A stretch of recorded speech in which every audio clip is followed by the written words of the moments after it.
Hello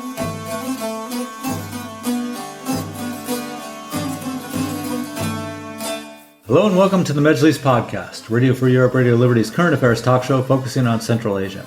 I'm Bruce Pannier, host of the Majlis and author of the Central Asia in Focus newsletter. A new and extremely detailed report about Tajikistan's military has been released by the Washington-based Oxus Society for Central Asian Affairs. Tajikistan's civil war of 1992 to 1997 provided a chilling look at what could happen more generally across Central Asia, something that weighs on the minds of leaders in Astana, Ashgabat, Bishkek, and Tashkent to this day. Tajikistan also continues to face unique security challenges, both the potential militant threats inside the country and flare-ups along its borders. Adding to the difficulties of assembling a capable defense against these problems, Tajikistan is also the poorest country in Central Asia. The Oxus Society report traces the formation of Tajikistan's armed forces, analyzes its performance and development over the course of 33 years, looks at the various structures tasked with providing defense and security, their chain of command, budgets, and which countries are helping Tajikistan. And to discuss all this, I'm joined by two of the authors of this detailed report, Michael Hilliard, who is the host of the Redline podcast that deals with military and security matters around the world, Derek Bisaccio, Forecast International's lead analyst for international defense markets, specializing in the defense trade in Eurasia and Middle East regions. Thank you all for joining me. First thing is, Michael, could you give me a little bit about the background of this? I mean, what went into the research of this and the preparations for this long and very thorough report that you guys produced? So the report has been about a year in works, and it's been a massive project to put together because the scope of this just kind of grew and grew. And I think it came out of the fact that every other one of my colleagues or everyone I talk to who focuses on other defense spheres always tends to have these great reports and great charts and everything ready and explaining how the militaries work, what they've got, where the bases are, except for Central Asia. And there wasn't this resource you could kind of go to and understand how these militaries work. So we wanted to do a full kind of 1,000-page analysis on everything you need to know about the Central Asian militaries, where they're funded, the historical events that have driven them to where they are, what they use. And obviously, we didn't want to release all 1,000 pages at once. I think that's a bit overwhelming for most people. So we decided to go chapter by chapter. And the first chapter is Tajikistan, effectively going through everything you need to know about the Tajik armed forces as well as security services.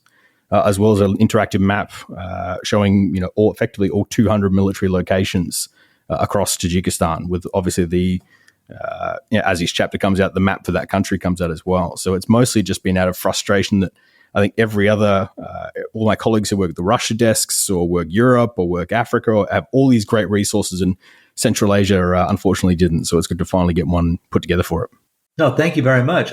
Derek, can you talk a little bit? I know there's many chapters in this report on Tajikistan, but can you talk a little bit about the early days of Tajikistan's military development? I mean, what were some of the challenges it faced in the first decade of independence? Yeah, so thank you, Bruce, for having me on. One of the first problems that Tajikistan had was right at independence. They, unlike the rest of their neighbors, didn't inherit any military units from the Soviet Union. So they had no existing armed forces structure. They had very little equipment. And then very, very quickly, the country fell into a civil war as it had elite infighting, and it had different areas of the country that were attempting to carve out power for themselves. So very, very quickly, Tajikistan was in a crisis and without a whole lot of tools to respond to it. So they relied very heavily on Russia. They relied very heavily on Uzbekistan to help them succeed in that war. And then thereafter, they were faced with this problem of now we need to stand up an armed forces from scratch. So what they ended up doing was the pro-government militias, the ones that helped Rahman win the war, were then effectively just converted into an armed forces structure. So many of those units then just basically took on a new uniform and said, okay, great, now you are the Tajik armed forces. That, because they don't have that legacy from of Soviet units that the other countries have, that means they don't have as much training, they don't have as much experience, and then certainly the equipment that they've put together has been a lot of donated equipment. It's been either things that the Russians or the Soviets left behind or have now provided to them for free or cheap of cost, and it's very difficult for them to maintain that equipment, let alone acquire new ones. Mm-hmm. Thank you. Michael, What do you think are some of the key lessons that the Tajik authorities learned from the civil war? Your report mentions Mahmoud Hudayberdiya, for instance. So, of course, they have the battlefield opponents, the opposition, but even within the Tajik, what was the Tajik military as it existed at that time? They had a lot of problems, and they couldn't even depend on some of their own military units to necessarily obey orders. So what I'm asking again is, what are some of the lessons you think the authorities learned from the developments during the Civil War as they decided to craft their military in the post-Civil War years? I think there's quite a few lessons they took from the Civil War. One is obviously the geography. The geography of the country very much determines where the troops are going to be, how they're set out, which parts get which, and making sure that they can, deploy into the Central Valley or deploy down south or deploy toward Horog. I think the biggest lesson, though, was about who Rahman could trust. And that's why we do tend to see that the units down toward Kholob in Vos and in Dangara tend to be pretty comparatively better equipped. When you look at the guys in Dushanbe, for instance, he's made sure that he doesn't have to just trust one particular unit, one particular group. He has things like the 7th Air Assault Brigade, which is just to the east of the city. But he also has the National Guard, which operates directly under Rahman's control. But he also has the Ministry of Internal Affairs troops. And that way he makes sure that even if one of them was to turn against the government, the other two could effectively defend the government. And he makes sure that there are always these built-in safety catches that even if there was any betrayal or problems, the government there is always someone to defend Dushanbe and defend Rahman. It's interesting how much of this kind of safety catch has been built into the entire Tajik armed forces, and who gets what resources, where they are, and how much ability each unit has to be able to react to the other side of the country. So there is still a lot of the scars, I think, whether it be in doctrine or whether it be just from Rahman himself, that he would have acquired in the Civil War that are probably still very much driving Tajik defense policy today. Thanks. Derek, Michael just mentioned something about the way that the forces were distributed so that the Rahman could always depend on one if in the event one or two, in the event one of them turned on him. Now, during the Civil War, I remember there was a time when the Interior Ministry, and it was run by a person named Yaqub Salimov, who was an infamous character in Tajik history. But a Russian official showed up and said the Interior Ministry has 20,000 troops. It's more than the army of this country has. So, understanding that really, at the end of the day, that Tajikistan's biggest threat is really the internal threat. That's what all the governments in Central Asia are worried about. How do they balance the Interior Ministry and still meet the needs of the actual defense ministry? What's the balance between those two at the moment? Yeah, so how he'll go about doing that, at least on the military side, they have acquired some equipment, and where we've seen that go is to the capital. So if we're talking about revolving power structures and how do you balance one of these out, a lot of the newest equipment has gone to, Michael mentioned it, the 7th Air Assault Brigade around Dushanbe. They're the ones that have shown up with the new armored vehicles, the new multiple rocket launchers when they've gotten delivered, probably as well the new unmanned aerial vehicles. So even though Tajikistan doesn't have a whole lot of money to work with, what they've been able to do, or at least what Rahman's been looking to do, is build up as much as he can with particular units that could then play off of each other or at least neutralize one another in the event one of them felt like they got a little bit too much authority and wanted to challenge Rahman. Okay, thanks. Michael, we're gonna talk a little bit about the 201st Division's base there, but one of the questions I want to ask you now has to deal specifically with the caliber of troops that Tajikistan gets. Now, the 201st has offered better paying contracts to Tajik citizens to join them, and also they get Russian citizenship. How much has that affected the quality of the soldiers that are actually taken into the Tajik military? So it really depends on what branch you're talking about. So there is obviously the Russians do offer better pay than what the Tajiks do. But if you are, let's say, going into the Tajik ground forces, yes, the Russian 201st do offer a far better contract.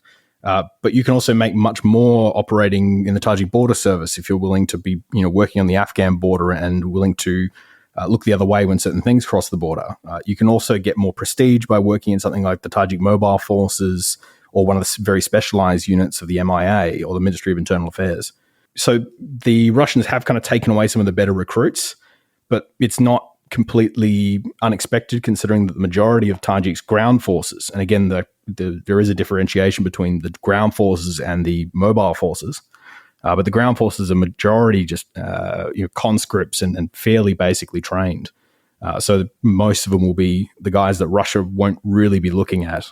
Russia will most likely want to be pinching from the mobile forces or some of the better police units or some of the better MIA units. But yes, it definitely has driven this kind of, should I go toward the mobile forces where there might be more prestige, or should I go to the Russian 201st where I might get better pay? But that's been the kind of consideration for quite a while now. But regardless of which, all of them will still be receive less money than what you can make on the southern Afghan border. Okay, thanks. I'm going to ask both you guys these questions, but I'll start with you first, Derek. In the report, it mentions that Tajikistan has the smallest military. Of course, they're strapped for funding a lot of times too. But the one thing that Tajik military, at least some forces at the border guards, can claim that really no other government in Central Asia has been able to claim is they have regular experience under fire, right? It's the Afghan border and it's also the Kyrgyz border. So even though they have a small military and it's underfunded, they have a unique experience among Central Asian troops. So where do you think that leaves Tajikistan as far as fighting capability? So and yes, that's actually, it's a very good point that even though they have the smallest military and they're not very well funded, they also have some of the best experience, especially their troops or their border troops have often been involved in shootouts against either Taliban or other militants coming from Afghanistan. And there's a certain level of savviness that comes with this when you've been experiencing these kind of conflicts for a while. That knowledge of how to respond to it, of how to respond to incursions, of what your opponents might be attempting to do or where weakness points come in, that all comes from actually seeing this on the, in a real life scenario. Now, all these militaries will drill military exercises. They'll do it either together or independently. They'll often do it with Russia. And those are important. Those are very helpful, but nothing compares to the real thing. So they have, of course, a lot of experience from the Civil War itself and seeing how that played out, and particularly the fact that they were having to deal with cross-border incursions throughout the Civil War.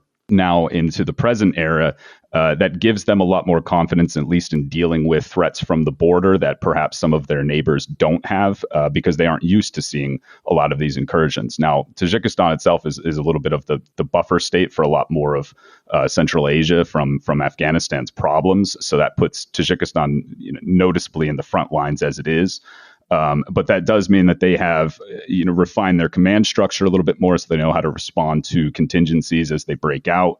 And again, that they're aware of the sorts of threats that could manifest, whereas some of their neighbors might be just kind of shooting in the dark a little bit in terms of what they're trying to respond to.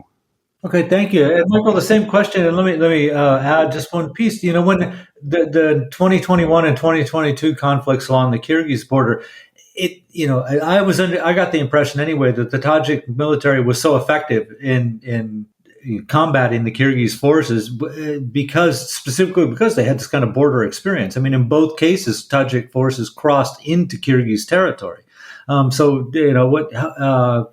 Is that the sense that you got, that actually in terms of combat experience, the Tajiks have a superiority the other Central Asians can't claim? It's a little more complicated because obviously the Tajik border service itself is quite disconnected from the rest of the military. In fact, the entire border service operates under the command of the State Committee for National Security, effectively what used to be the Tajik KGB. And it has no civilian oversight, no parliamentary oversight. It effectively operates under the security services, which operate directly under the president.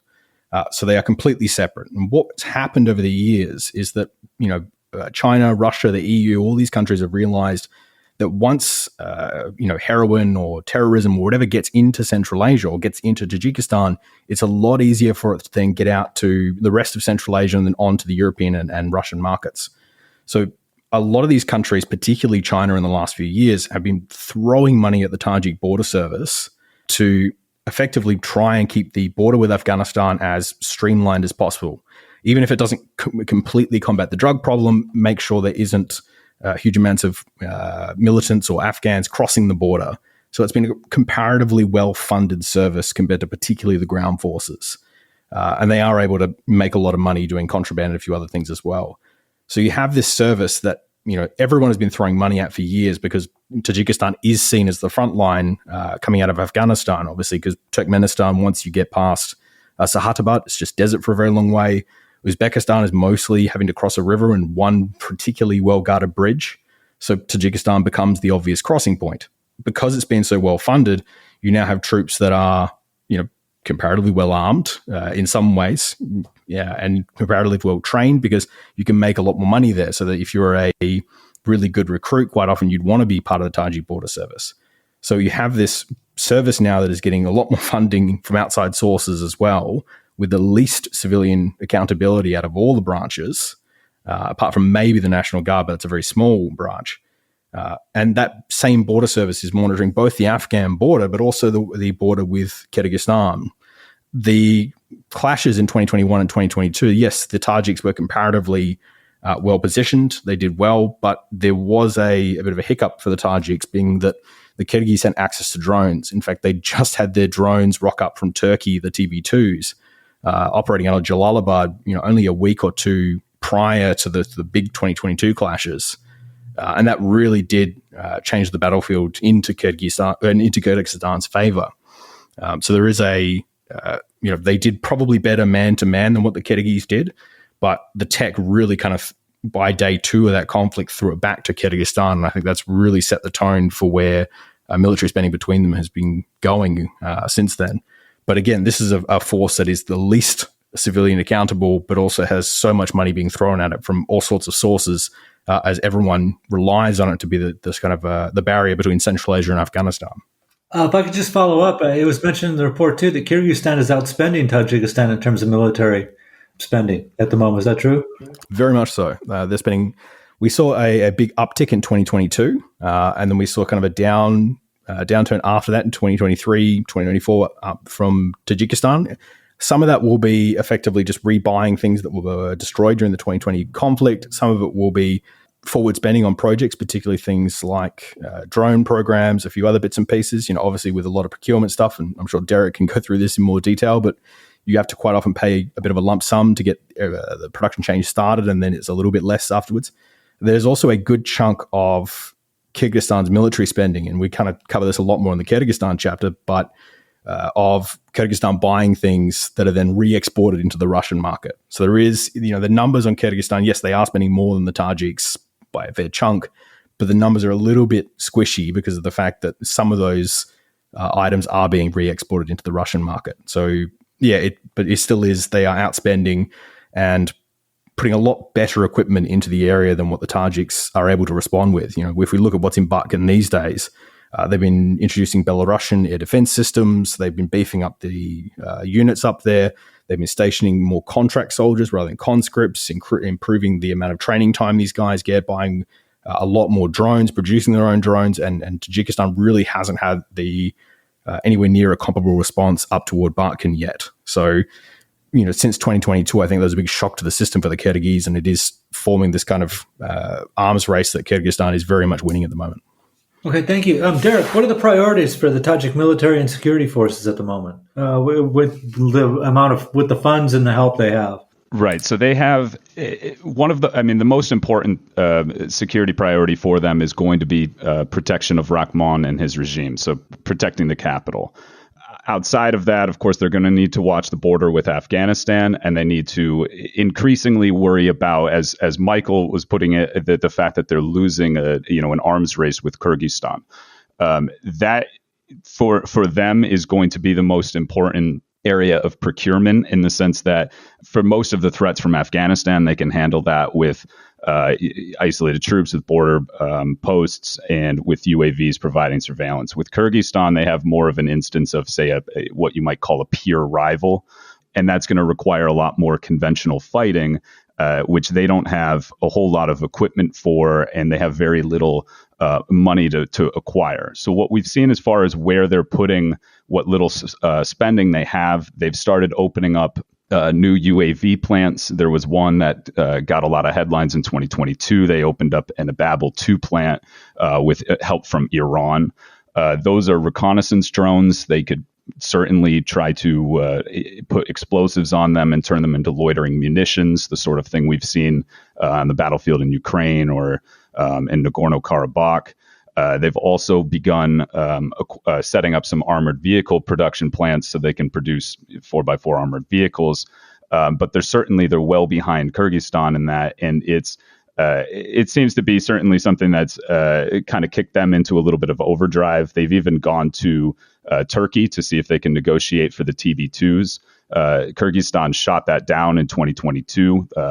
They publicly urged Turkey not to complete that sale, and to date, it doesn't appear that they have. Although the following year, Turkey did extend. It was about 1.5 million in grant funding for Tajikistan to move forward with equipment from the Turkish industry. We haven't seen them do anything with that yet, to my knowledge, but that is out there. So they're playing with a very limited deck of cards. But it certainly seems that the primary worry, as far as a procurement standpoint, is how do they counter all of this equipment that's gone into the Kyrgyz armed forces? Because Kyrgyzstan has acquired now at least 3 different armed Turkish drone platforms, and probably a 4th as well, that give them a lot more capabilities and gives Kyrgyzstan the ability to hit targets with precision that Tajikistan might not be expecting. It could be behind the lines in a given conflict, and they're not used to having to protect that. So that's been their real concern. Okay, thank you. And a reminder, we're talking about the recently released report from the Oxus Society for Central Asia on Tajikistan's armed forces. And my guests are 2 of the authors of that report, Derek Bisaccio, Forecast International's lead analyst for international defense markets, specializing in defense trade in the Eurasia and Middle East regions, and Michael Hilliard, the host of the Redline podcast that deals with military and security matters around the world. Thanks again, gentlemen. Let's talk a little bit about who's helping Tajikistan with its military and its security forces. But let's start by looking at a review of what kind of military equipment does Tajikistan actually have at the moment. Michael?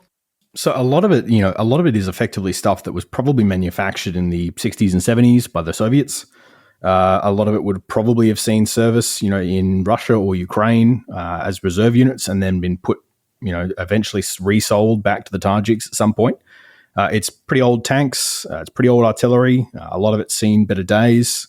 A lot of their basic armored vehicles are going to be Russian stuff as well. We're talking BTRs, BMPs. It's a lot of stuff, not a lot of very recent equipment sitting in the stockpiles here.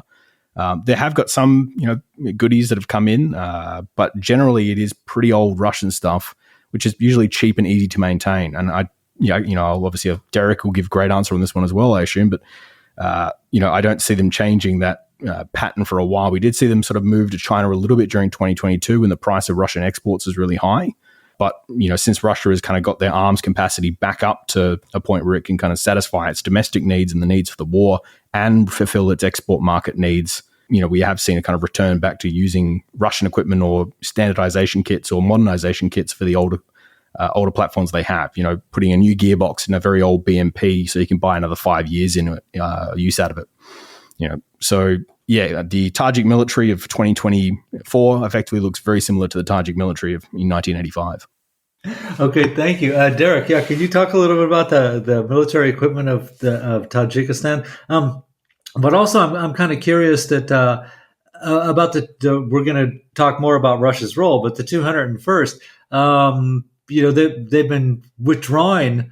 Cannibalizing equipment and personnel from the 201st Division. Now, this is, of course, the ultimate guarantee of security in Tajikistan. It certainly was during the Civil War era for the regime, and really has been in time of crises before. The fact that there are these Russians stationed there at this base, but so has Russia started to replenish everything that it took out from the 201st to move over to Ukraine?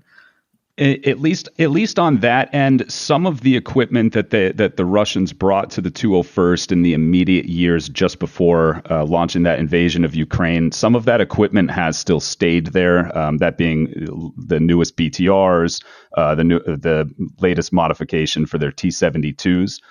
Certainly a lot of that has been cycled out. There's no reason why they'd be pulling. If you look at what Russia's been doing with its armed forces in that conflict, they've had to pull tons and tons of equipment out of storage to send it deployment into Ukraine. So there's no reason they would leave the most modern kit in Tajikistan just to hang out in Dushanbe while providing their armed forces with very old kit that's going into war. Having said that, they at least have left a modicum of that equipment in Tajikistan. If you watch some of the more recent military exercises that they've done, that Russia and Tajikistan have done, those BTRs and those T-72s are still there, or at least some of them. But I would imagine that the quantity has certainly gone down. There's certainly a question of how well that equipment is being maintained, considering that Russia has an overbearing focus on needing to maintain and repair and replace all the equipment that it's losing in Ukraine. I have to imagine that the deployment in Tajikistan has suffered. And then as far as personnel, I believe anywhere up to about 1,500 201st personnel have been reported to be in Ukraine at a given time. That started off, there were troops troops from the 201st in Ukraine pretty much right towards the start of the war. There were reports of casualties from service members attached to that unit within a month or two of the conflict starting. So they've been there effectively throughout the entirety of that war. What that does for Tajikistan is it's very unnerving. If you look at it from the on paper perspective, the 201st, its size, or at least at its peak strength, rivals that of the Tajik armed forces. So that is definitely, it's a structure that Tajikistan itself leans on. It's a security blanket. They know that if anything, the worst happens, or if it's an incursion from abroad, if it's an instance of internal turmoil where one of the elite unit commanders decides he wants to try to take on the presidency, the idea is that the Russians will come and ride to the rescue and help Rahman out. That it's very concerning for him, with Russia's focus being away from the region, with seeing a fewer presence in Tajikistan. That leaves them in a very awkward state, and I think that even might be one of the reasons why Rahman has delayed presidential transition. Great, and thank you. You've opened the door for the next point. Let's talk about what other countries are helping out Tajikistan with its security and defense needs, and why they're helping them at the same time. Michael, who else? Okay, Russia's still there, kind of limited in what it can do at the moment. The Tajik government, as Derek said, got to be a little bit worried about the equipment and personnel that were transferred over to Ukraine from Russia's base there in Tajikistan. So who's Tajikistan turning to try to shore up some of these weakened areas that have been left behind by Russia's distracted attention? So Tajikistan has a pretty fascinating, group of people, group of countries working inside at the moment. Russia still keeps, the Dushanbe has obviously been pretty depleted for the war in Ukraine. Bokhtar is the 201st base down there, is fairly functional still. Nurek, there's the Okno space station that operates under the Russian Space Forces. That's still at full strength, operating as usual. We also have seen, S-300s, which are fairly decent air defense systems, actually far better than almost anything else in Central Asia, apart from what Kazakhstan has, are operating in the country as well. That's part of the CSTO's joint regional air defense system. This is a deal that, they put these S-300s in the west of Tajikistan. Kyrgyzstan's about to receive its deployment of S-300s as well. I think it's more just to shore up, the relationship with Russia. China has been the big other player in here, but I think what the Chinese are doing and how they operate here is sometimes misunderstood. They have a facility in the very, very southeast of the country near Kizilobod. It's a fairly decent facility. It was originally a joint facility run by China and Tajikistan together, but now it's just a Chinese facility. But it's not run by the Chinese army. It's run by the Chinese People's Armed Police. So it's more of a paramilitary unit. China has effectively had a bit of a shock from operating in southern Pakistan, where they've had this terrible loop start where facilities that are owned by the Chinese come under attack from locals, mostly because the Chinese people are paid more, they have better conditions, the locals get annoyed, they attack the Chinese facility. China has then fired upon the locals in Pakistan. Pakistanis have responded by firing upon the Chinese personnel. So the Chinese have had to increase their security presence in southern Pakistan, which then only amplifies the problem. And we've said there's this loop that started up in Baluchistan. China's desperately trying to avoid that here in Tajikistan. So instead of putting massive amounts of its own personnel in, they put some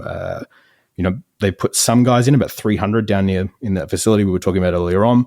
The rest is just throwing money at the Tajik border forces to try and convince them to put on a whole bunch of additional forces. They're also throwing money at the Tajik MIA to try and get them to get going a new rapid response battalion to operate around near the Afghan border in the south there. On top of that, they do have some private security contractors that operate there as well, mostly operating in places like Hilliard. They also have environmental monitoring stations, which, whilst, yes, could be used for monitoring climate change, can also be used for military purposes if China was to decide to do so. So they have been, getting more and more involved in the security of Tajikistan, but it is almost through Tajikistan rather than doing it themselves in the way the Russians have done in the past.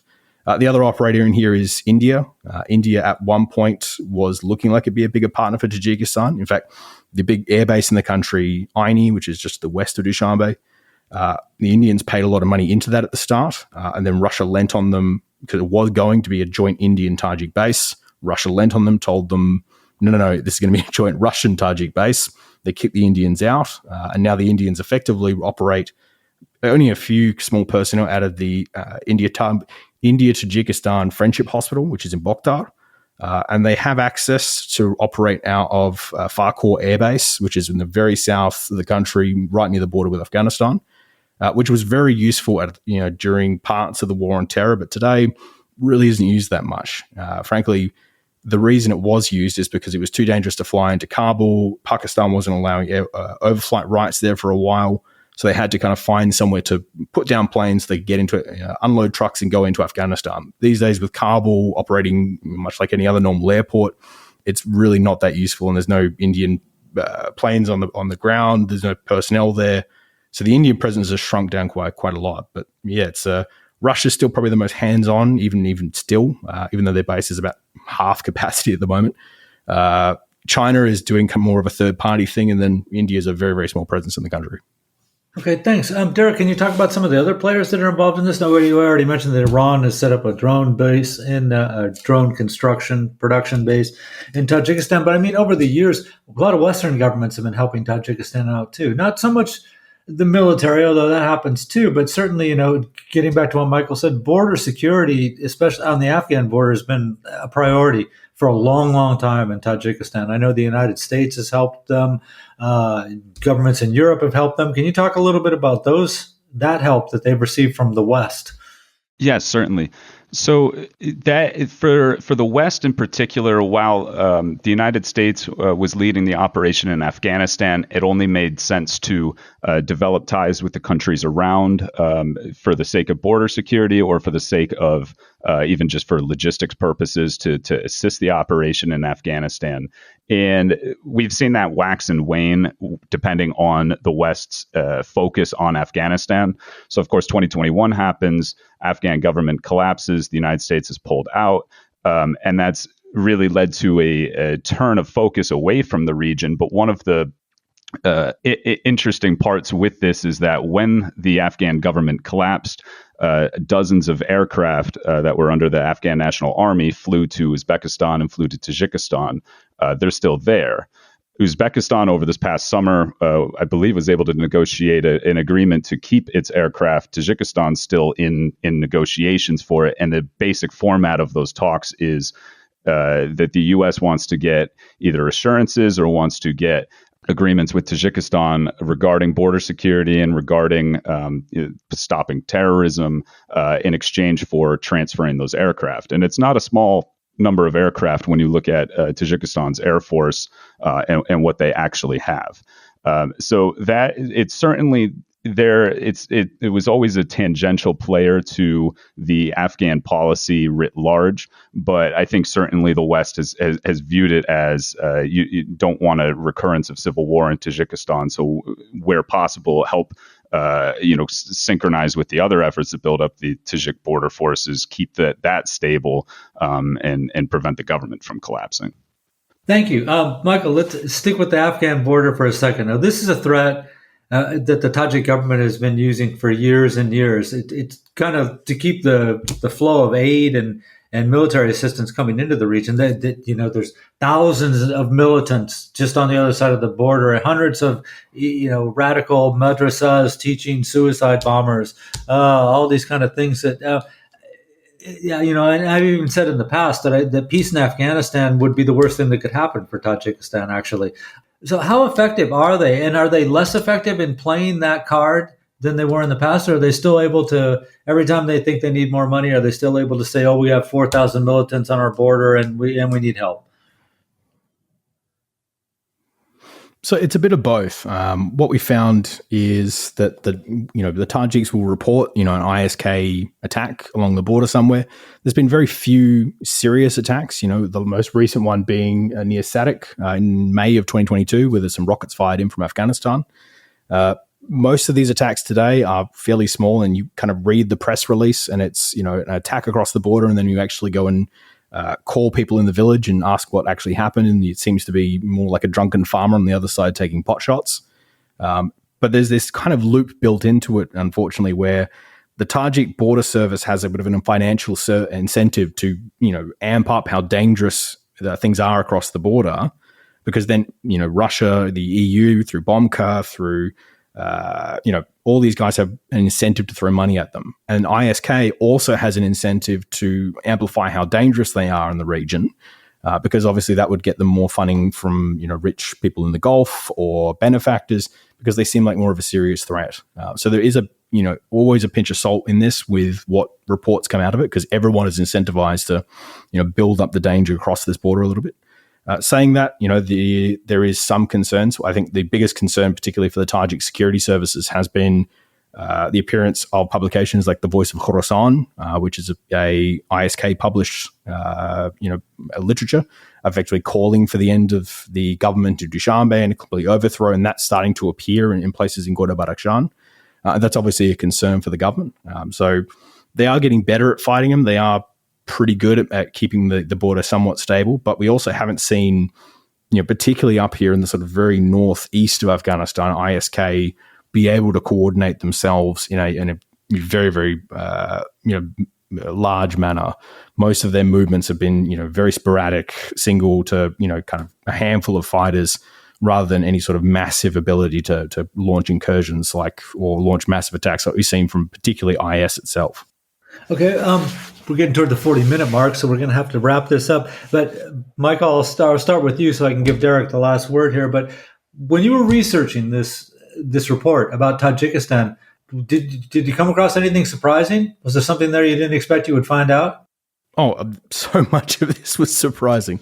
Whether it be some of the pretty poor operational security in some of this, but a lot of it was just interesting on how much of the entire system has been built around prioritizing internal security. And, as much as they are buying new weaponry, as much as there is this kind of arms race going on, almost everything is still prioritized around that. So, for instance, you see Kyrgyzstan buying these new air defense systems, and you see them arming to be better prepared for an incursion in the future. But they're also not buying the fuel stations, the mobile refuelers, the logistics trucks, all the kind of things you'd need if you were hoping to launch an invasion. So it's interesting to see that there's all this buster on improving capabilities on both, on pretty much all of these militaries. But there really isn't this building the kind of logistical networks and frameworks that you would need to launch any invasions. So, it's a bit calming, I guess, or a bit reassuring that none of these guys are prepared to go to war or, look like they're actually looking to go to war. Even Tajikistan and Kyrgyzstan, who are the, obvious contenders to fight each other, it seems to be more of both sides know that by day 4 or 5, the outside players are going to step in and say, hey, we need to resolve this. And they want to be in a better position at the end of day 4 rather than thinking they could maybe launch a massive campaign to go take Khujand or take Osh, or they know it's going to be very limited. So everyone is kind of almost building their militaries around internal security and political theater rather than building them around, what a conventional kind of US or German or Russian military build their militaries around. It's fascinating to kind of peel back how intermingled security, politics, and the military has become within these countries. Okay, thank you. Derek, what were some of the surprises you found when you were researching this? Well, I think sort of just tagging along with that, it was fascinating to see dispositionally where their forces are concentrated in. You can figure with a lot of these regimes, particularly the ones that are more authoritarian, you can figure that a lot of their troops will be around the capital. But it was interesting to actually see that, to map it out, and to get a real look and sort of tagging along with what Michael said, that also you get a real look that these countries aren't really able to prosecute a long war against each other, and that's very, very encouraging, because otherwise, if you follow the headlines and you're too worried about it, you see, of course, these conflicts that break out. 2021, 2022 in particular was very, very concerning.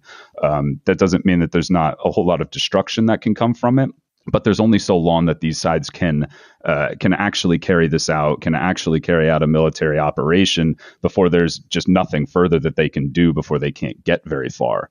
That, in my opinion, pushes both Kyrgyzstan and Tajikistan, who amongst the Central Asia Five, there are the two most likely to clash with one another. It pushes them towards resolving things peacefully, pushes them to the table, and it shows both of them that there is no military solution to the disputes that they have, regarding either unresolved areas of the border, regarding water access. That's very, as I said, that's very, very encouraging, because you look elsewhere in the world, and obviously we've seen a lot of either frozen conflicts suddenly turn hot, or areas where disputes all of a sudden turned into one country saying, what, it's time for us to hash this out on the battlefield. In this case, at least, it seems that that's not very much of a risk. Again, there's certainly a low-scale conflict that can happen, but neither is going to be attempting to march on the other's capital. They can't come anywhere close. Okay, that's good. Wow, that's kind of an optimistic note, so it's a good place to end. Although I need to ask the last question: which country report will be the next one that comes out? So the next one out will be Uzbekistan, which is one of the most convoluted and fascinating militaries out of all five. So Uzbekistan comes out, then Kyrgyzstan, then Turkmenistan, and we're finishing up with Kazakhstan, the biggest one last and the smallest one first. But Uzbekistan is the next one because it is kind of the centerpiece of the entire region. That's been absolutely fascinating to put together and look at how it's changed just under the Mirziyoyev era. Okay, excellent, and a good reason to have you back on the show again as soon as these reports come out. But for now, thank you, Derek, and thank you, Michael, for being on the program. And a reminder, you can find the report on the Armed Forces of Tajikistan and the other reports that are soon to be released by visiting the Oxus Society website at Oxus Society, that's one word, oxussociety.org. And a big thank you, as always, to Nathan Shoemaker, our Majlis podcast producer in Washington, D.C. And a reminder, you can subscribe to the Majlis podcast or the Central Asia and Focus newsletter by visiting Radio for Europe, Radio Liberty's website at rrprl.org. Thank you much, and we'll be back in the future. Bye-bye.